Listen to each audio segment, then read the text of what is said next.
Bueno, un cordial saludo para todos, compañero, profesor. Mi nombre es Ángela González, estudiante de 10º semestre de Administración en Finanzas y Negocios Internacionales, y este video es grabado para su clase de valoración de empresas. El día de hoy les vengo a hablar de los macroinductores de valor, en este caso del flujo de caja libre. Bueno, iniciemos por definir qué es un inductor de valor. Podemos decir que uno de los principales objetivos de una empresa, de una organización, es la creación de valor. La creación de valor es un proceso que requiere de la intervención de diversos factores que vienen a ser indispensables para la misma empresa. En este caso, podemos decir que que un inductor de valor son factores que están relacionados con las operaciones de una empresa y que tienen una estrecha relación con su capacidad para producir valor. Un análisis de estos inductores de valor nos puede permitir o le puede permitir a una organización explicar aumentos o disminución en la productividad de la organización como consecuencia de las decisiones tomadas. En otras palabras, y pues basándonos en lo que nos dice el señor Oscar León García en su libro, un inductor de valor es un aspecto asociado con la operación del negocio que, por tener relación de causa y efecto con su valor, permite explicar el porqué de su crecimiento, el porqué de su disminución, como consecuencia de las decisiones tomadas, como lo había dicho anteriormente. Ahora bien, ¿qué es un macroinductor? Bueno, hay que tener claro que todos los factores de producción cuentan como inductores, ya que son una parte vital del proceso de producción de valor en una organización. Sin embargo, tenemos que los macroinductores como tal ya son factores que están directamente relacionados con un valor producido por una empresa. Tenemos que estos macroinductores pueden ser la rentabilidad del activo y el flujo de caja libre. El flujo de caja libre es del cual yo les voy a hablar. ¿Qué es el flujo de caja libre? Bueno, aquí lo tenemos definido como es una medida del desempeño financiero de la compañía, calculado como flujo de caja operativo menos los gastos de capital. Representa el efectivo que una empresa puede generar después de gastar el dinero necesario para mantener o expandir su base de activos. El flujo de caja libre viene a representar lo que la empresa puede generar después de gastar el dinero necesario para mantener o expandir su base de activos, eso está claro. También puede ser una evaluación de la cantidad del efectivo que genera una compañía después de contabilizar obviamente todos los gastos de capital, como lo vienen a ser los edificios, las propiedades, planta y equipo, entre otros.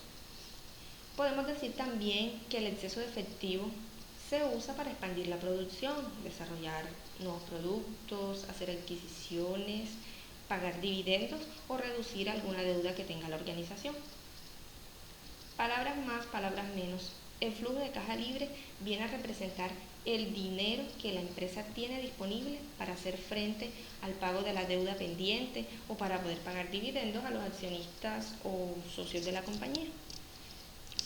Entonces vemos que efectivamente el flujo de caja libre tiene tres finalidades o tres objetivos principales, que son, el primero es la reposición de capital de trabajo y activos fijos.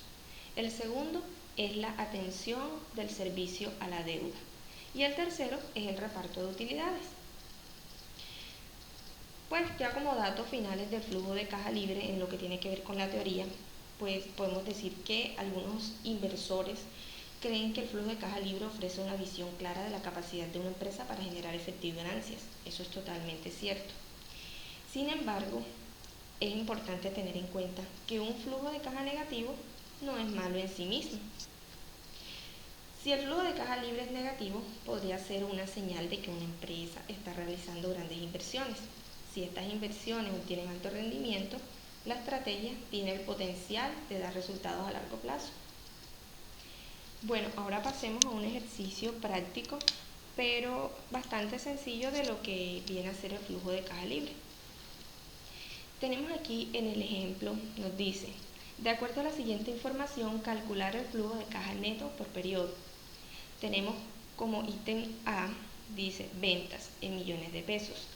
En el año 1 fueron de 75.000, en el año 2 fueron de 66.000, en el año 3 de 70.000. Nos dice que hay un costo de ventas del 75%, tenemos depreciación del ejercicio de 15.000 por periodo, del periodo 1 al 3, tenemos gastos de administración y ventas de 8.500 por periodo, tenemos que en el periodo 0 se adquieren maquinarias por valor de 57.000, que existe un financiamiento de crédito por 60.000 que se amortiza en partes iguales de 15.000 por periodo, con un gasto financiero de 5.700 por periodo. Nos dice también que el periodo 2 se venden activos fijos ya depreciados por 18.000, que se requiere al inicio del proyecto capital de trabajo por 12.000, pero que se recupera en el periodo 3, y que la tasa de impuesto a la renta es del 25%. Entonces, aquí ya en la tablita esta que les estoy mostrando, ya pues vamos a reemplazar todos los valores que nos dicen en cada uno de los ítems. Por ejemplo, las ventas del año 1, 2 y 3, ya yo las pasé aquí. Tenemos que el costo de ventas nos dice que es del 75% sobre el total de las ventas. Aquí este valor que ustedes ven, como pueden fijarse aquí en la fórmula, ya se le ha sacado el 75% al valor de las ventas de cada año. Entonces tenemos que la utilidad bruta viene a ser las ventas menos el costo de ventas.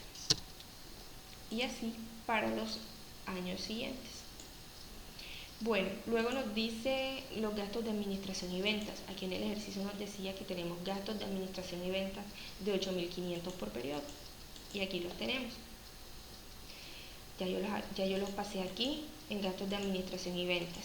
Y nos dice que hay depreciación de 15.000 en cada periodo. Entonces tenemos que la utilidad bruta viene a ser la utilidad operacional viene a ser la utilidad bruta menos los gastos de administración y ventas menos la depreciación. Allí tenemos un valor de menos 4.750 en el año 1, de menos 7.000 en el año 2 y de menos 6.000 en el año 3. Bueno, luego nos hablan de los gastos financieros. Nos dicen que son de 5.700 por periodo.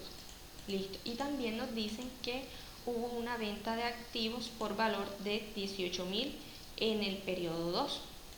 Entonces aquí tenemos que la utilidad antes de impuestos viene a ser entonces la utilidad antes de impuestos, le damos aquí igual a la utilidad operacional menos los gastos financieros más la venta de activos. Bueno, en este caso en el periodo 1 no hubo, pero entonces vemos que en el periodo 2 sí. Bueno, ya en el periodo 3 tampoco hubo venta de activos, entonces quedaría igual. Ok. Bueno, vamos entonces con los impuestos para sacar la utilidad neta.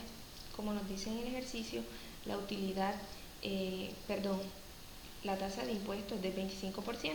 Entonces aquí, como ven, ya esto está formulado, se le sacó el 25% a la utilidad antes de impuestos, lo que nos lleva a la utilidad neta, igual a utilidad antes de impuestos menos los impuestos es igual a la utilidad neta. Y así para el resto de periodos. Bueno, y por último nos hablan aquí en el ejercicio de que en el periodo 0 se tuvieron inversiones por valor de 57.000. También nos dicen que la depreciación a partir del año 1 del periodo 1 hasta el periodo 3 fue de 15.000, que hubo un financiamiento en el periodo 0 por valor de 60.000 y que se amortiza periodo por periodo por un valor de 15.000. También nos habla de un capital de trabajo que en el periodo 0 fue de 12.000, pero que luego en el periodo 3 se recupera. Entonces finalmente vamos a tener el valor total o el flujo de caja neto como tal, que viene a ser entonces la utilidad neta del periodo menos las inversiones más la depreciación más el financiamiento menos la amortización, y en este caso vamos a restarle el capital de trabajo que se requirió en el periodo 0. Tenemos un valor entonces de menos 9.000. Para el periodo 2, pues vamos a restarle entonces a la utilidad neta las inversiones, pero como en el periodo 2 no, en el periodo 1 no hubo, entonces le vamos a sumar la depreciación, le vamos a sumar el financiamiento, le restamos la amortización y pues en capital de trabajo no tenemos nada, entonces dejamos hasta allí. Lo mismo para el periodo 2. Y en el periodo 3 sí tenemos que hacer algo distinto porque es donde se recupera el valor del capital de trabajo.